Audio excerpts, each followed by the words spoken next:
I remember my childhood as if it were yesterday, the smell of Dad's aftershave, the ringing of his keys when he entered the house after work. I am Samantha, and this is my story.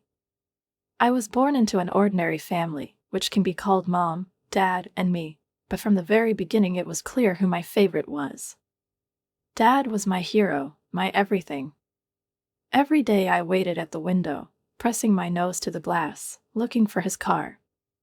As soon as she appeared, I rushed to the door, ready to jump into his arms. "Here's my little princess," he said, picking me up and dancing around while I giggled, burying my face in his neck. This smell, a mixture of lotion and something native, was for me the epitome of safety and love. Mom. She was there. Physically, at least. Emotionally, not always. Sometimes I caught her looking at me, and it was strange, as if I was something unexpected for her, something she wasn't ready for. But Dad compensated for her detachment. In the evenings we walked, he talked about birds, trees, or just listened to my children's stories. Before going to bed, he would open a book, and we would be transported to magical worlds. His voice changed for each character, making me laugh or hold my breath. But everything changed when I turned 5. I remember that day all too well. They sat me down, Mom looked relieved, and Dad looked heartbroken. "Samantha, dear," he began, his voice trembling, "Mom and I are not going to live together anymore." At first I didn't understand. "How about when you go on a business trip?" I asked.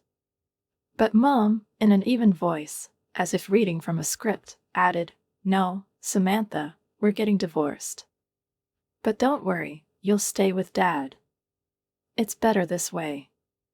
I looked at my father. Tears welled up in his eyes, and he pulled me to him. I could feel him trembling. His voice was quiet and confident. "It's going to be okay, my girl." But even at the age of 5, I knew that good would never happen again. The divorce was a blow, but Dad did everything to save at least something from the familiar world for me. We moved to a new neighborhood, to a house that became a new beginning for us. On the first day, standing in front of this house, he asked, "Well, Samantha, what do you think? We'll make it our home, okay?" I nodded, though the lump in my throat made it difficult to speak. I tried to be brave for him. The school was good, I made friends, but I missed my old life. Every morning Dad would make me breakfast, and in the evening he would tell me stories again, but there was a sadness in his voice that hadn't been there before. We talked a lot, and it became our tradition. He listened to everything I told him, from the little things to the most childish worries. Sometimes it seemed to me that he was doing this to fill the void that remained after the divorce. Years have passed. I got used to the new school, new friends, and even our house, which looked more and more like the real one every day. Dad tried his best. He painted the walls, planted flowers in the garden, but something elusively important never came back. One day, when we were sitting in the kitchen, he said, "Samantha, do you know that you are the most important thing I have?" I nodded, and he smiled. This smile was rare, but it made me feel warmer. Over the years, I've learned to be strong. I wanted to be like him, reliable, determined. But sometimes at night, when the house got too quiet, I would hear his footsteps in the hallway. He thought I was dreaming, but I knew he also missed the life that was in the past. Dad tried to preserve our traditions, our walks and bedtime stories, but their lights seemed to fade. His voice was still warm, but there was a shadow of sadness in his eyes that had not been there before his divorce from his mother. Mom. She became something of a distant echo in my life. Sometimes she called. Her voice was distant, distant. "How are you, Samantha?" "What is it?" she asked. But I knew the answer didn't matter to her. From time to time she would take me away for the weekend, and it was always awkward, like meeting two strangers forced to spend time together. When I returned home, Dad greeted me with relief, as if returning to me gave him strength. One day, when I was 6, Dad sat me down in front of him with a serious expression on his face. I immediately realized that he wanted to say something important. "Samantha, dear, I have some news," he began, nervously rubbing his palms. "I met someone. Her name is Sarah. We're going to get married." His voice was both excited and cautious. "Sarah is sweet, I'm sure you'll like her." But I didn't want to like her. I wanted everything to stay the way it was, just me and Dad, our quiet life, our special moments. When Sarah moved in with us, the house was filled with the sounds of her footsteps, her voice, her laughter. She was trying to be nice, too nice. Her smile was strained, and her questions were too frequent. "Samantha, darling, what would you like for dinner?" she asked in her sweet voice. I mumbled something in response and ran off to my room. It seemed to me that she was displacing everything familiar and cozy. But the biggest change came a few months later. I was sitting in the living room when Dad and Sarah came in, beaming with happiness.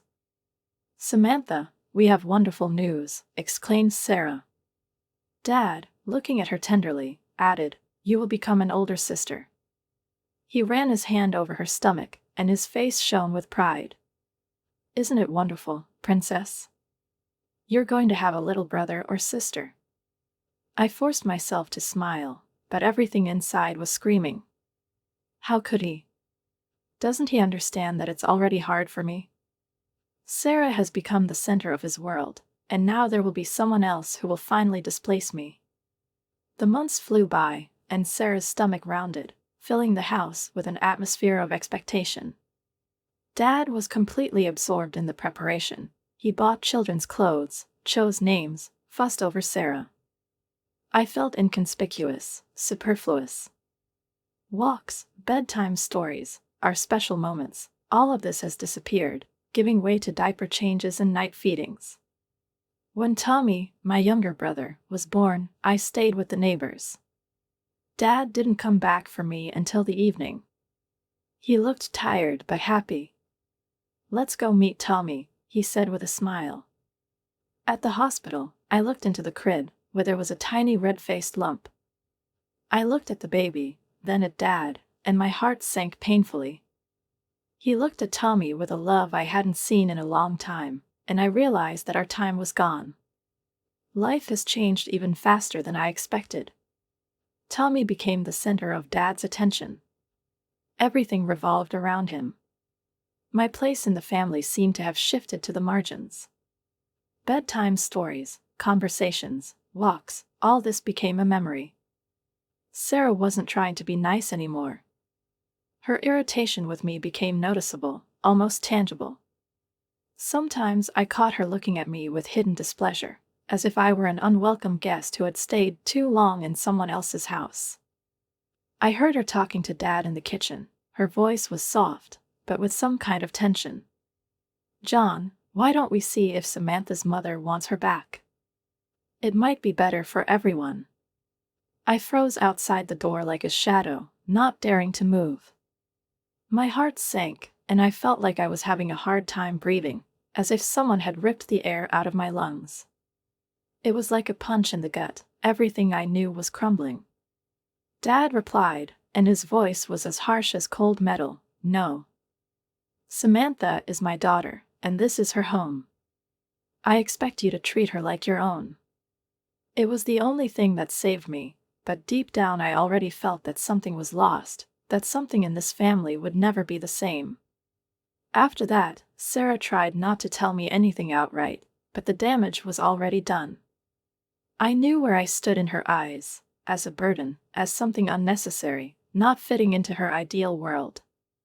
In her presence, I always felt superfluous, as if my existence and my place were an accident, a mistake.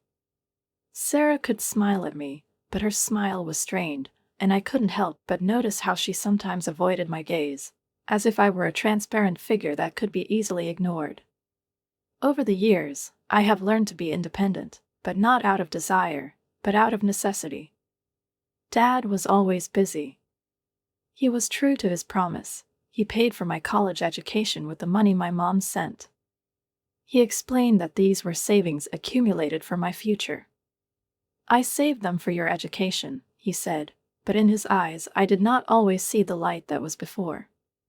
He was still caring, but more and more often he goes into the shadow of his obligations, his problems, leaving me alone in front of this new world. When I graduated from high school, Dad, as always, was proud of my successes, but was not there to share this moment. He continued to build his life, his family, and I felt more and more like a stranger in their world. Sarah's son Tommy was younger than me, and he was always the center of their attention. Dad taught him to walk, talk, and took him to classes in sports clubs. He was happy, and I stood on the periphery of their lives, silently watching them build their ideal existence. More and more, it seemed to me that I was an extra part of this picture. Sarah and Tommy became my shadow, which had no salvation or shelter. This whole new world they created was alien and cold to me. But Dad remained my mainstay. Even in spite of everything, I knew that I was still his daughter, his little princess. And even though his attention was now divided, I was still a part of his life. At least, that's what I thought. Tommy went to high school, and suddenly the house was filled with excitement, but not for me. His appearance in the house became the center of all activity, and I remained somewhere on the periphery, watching life turn into an endless whirlwind of expectations and worries about him. "John, dear Sarah," said, one evening, her voice was painfully sweet, wasn't it? I heard her say it softly but confidently, as if she did not notice that her words did not concern me, but only concentrated on what was important for their small, ideal family. "I think Tommy needs a car that all his friends drive now," she continued, and I almost choked on my dinner. Tommy was barely 15, but he was already acting like he was an adult. He cried loudly when Dad did not immediately agree to this proposal, and his face was upset. I sat in silence, trying not to give away what I was feeling. Dad, always at a dead end when it came to his precious son, finally nodded. "You're right, honey, we're going shopping this weekend." And that's how Tommy got his shiny new car, without even thinking about the fact that he couldn't legally drive. But I just held myself back, pursing my lips and biting my tongue, trying not to betray the bitter feeling that was rising in my throat. I couldn't understand why I was in the shadows, why, despite all my efforts to be a part of their lives, I remained almost invisible. My birthday came in a few weeks, and this time I decided to ask for something for myself. I approached Dad cautiously. His face was focused, he was reading something, and I slowed my steps, not daring to break the silence. "Hi, Dad," I began quietly, so as not to scare away all the courage I had accumulated during that moment. "I'm wondering, can I get a laptop for my birthday? I could do freelance work on the internet, earn some extra money." Dad muttered something under his breath without looking up, but as soon as I finished, Sarah immediately attacked. I sat there, frozen like a statue, waiting for Dad to continue his interrogation. He was pacing around the room, his face contorted with anger. Someone used my card, the one that was meant for Tommy's college fund, and that was the beginning of his rage. He shook his hands, mentioning jewelry stores and electronics as if they were symbols of betrayal. Who the hell was spending my money? His eyes suddenly landed on me, and I felt something cold creeping into my chest. They narrowed, and his voice became harsh. "Samantha, did you take my cards? Have you been in my wallet?" There was something in those words that I couldn't ignore, an accusation that could only be uttered by someone who had already decided that it was your fault. I felt like I was doused with ice water. "No, Dad, But I didn't have time to finish. He wasn't listening. He was furious, and that was the scariest thing. I could see his face becoming more and more rigid, as his movements became faster and more erratic, like a tornado engulfing everything around. He was pacing around the room, and his voice was getting louder, more impatient. Sarah finally broke through the chaos. "John, check her backpack, it's right here," she said, as if assuring him that everything should be in its place. But before I could protest, Dad grabbed my bag, and I froze in horror. There was not only anger in his eyes, but also something deeper: disbelief, despair, perhaps even disappointment. He emptied the contents of the bag onto the sofa, and I saw books, a notebook, and several photographs scattered across the fabric. I tried to say something, but my words stuck in my throat. "What is it?" he asked, glancing at the books as if they were something dangerous. I didn't know what exactly he was looking for, but his hands were searching with such impatience that I couldn't take my eyes off his tense movements. Books. They were my protectors, my reality, my allies. But now they have become a pretext for accusations. I felt the bitterness rising in my throat, but I couldn't say a word. Dad continued sorting through things, not noticing that I was clenching my fists. Every moment I felt more and more like I was being wiped out of his life, as his views became more alien and detached. I understood that for him I was just a shadow that he had to squeeze out of his house in order to feel whole again. The next day at work, I must have looked as lost as I felt. My mind was still racing, and my body seemed completely drained. The colleagues didn't say anything, of course, but Jessica noticed right away. She was the only one who ever really noticed me, and her intuition was right. During the break, she cornered me in the break room. Her voice was insistent. "Okay, tell me, what's going on with you?" The concern was obvious. She didn't try to hide it, but there was also an element of concern in her tone that I'd been missing so much lately. I knew I couldn't hide the truth from her, and suddenly, like a burst stream, I poured out the whole story. My words sounded like a thunderstorm pouring down after months of tension. Jessica listened, her eyes widening with each new word, with each revelation. When I finished, she sat in complete silence for a couple of seconds, digesting what she had heard. Then she said, breaking away from her thoughts, "This is crazy." I nodded, feeling my bitterness and pain finally resonate with another person. But Jessica didn't let me get stuck in this gloom. She immediately suggested, "Move in with me. I'm just looking for a roommate, and we could split the rent. It will be perfect." Her proposal became the bridge of salvation that I did not even dare to dream of.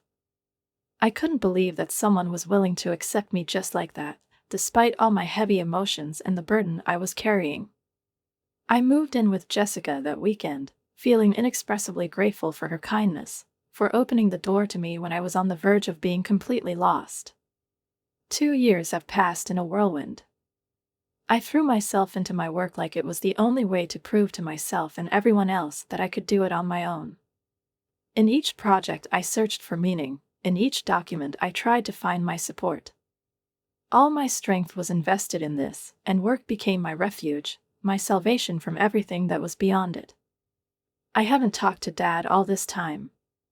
The pain of his betrayal was still too much for me to try to establish any kind of relationship with him.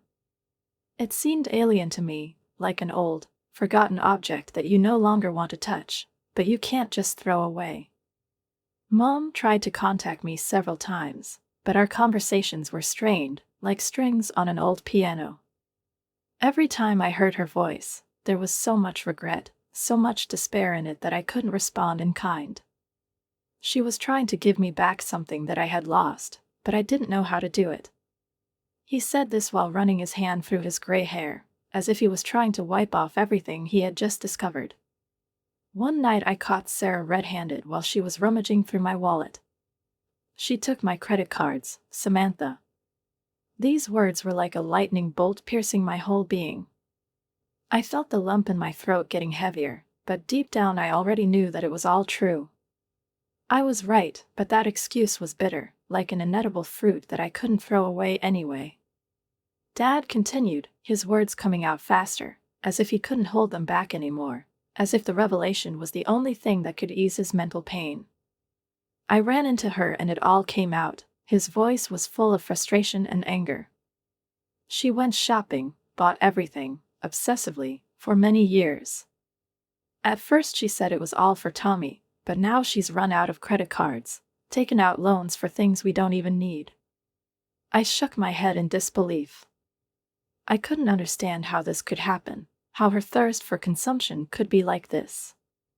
But here it is, confirmation of everything that I suspected, everything that I had felt for a long time, but could not put into words. Dad continued, his face becoming more and more distorted. He was talking about the laptop, the one I found in my bag. And the laptop, the one you found, in my bag, he almost tore it out of himself, and I felt the silence between us become unbearably thick. She dropped him off there.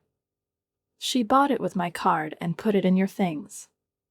Everything became clear. Sarah used me as a way to cover up her actions. She manipulated not only Dad, but also me, forcing me to be a part of her lies. God, Samantha. His voice became shaky, and there was an indescribable pain in it. I'm so sorry that I had to believe you. The apology he uttered hung in the air between us, heavy and insufficient. I could neither forgive him nor accept his words. It was all too painful. In response to his sincere regret, I just kept silent, not knowing what to say. The pain of his betrayal was too great for it to be healed with a simple apology. I told her she needed help, Dad continued, but I couldn't listen anymore. These words, spoken with such sincerity, could not overshadow the emptiness that filled me. I was no longer sure I knew who he really was. I thought that I would finally find peace, that life would give me a chance to just take a little break from all this pain and confusion, but she had other plans. I'm sorry, can't you find the strength to forgive him? These words, uttered by my mother, caused me pain again, so familiar that its severity was almost blinding. Each call from her upset me more than the previous one, and I tried to convince myself that I was already strong enough that I needed to let go of the past, but I couldn't. Mom, please, I'm not ready. I do not know if I will ever be ready, I told her, trying to speak calmly, but inside I was still overcome with anger and disappointment. How could she not understand that for me these are not just questions of forgiveness, but a whole life that has turned into chaos? One evening, despite my requests, my mother did not give up.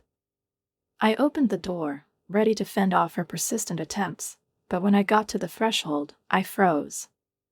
Both my parents were standing in front of me. What are you doing here? I demanded that my voice be firm, even though anger was bubbling inside me.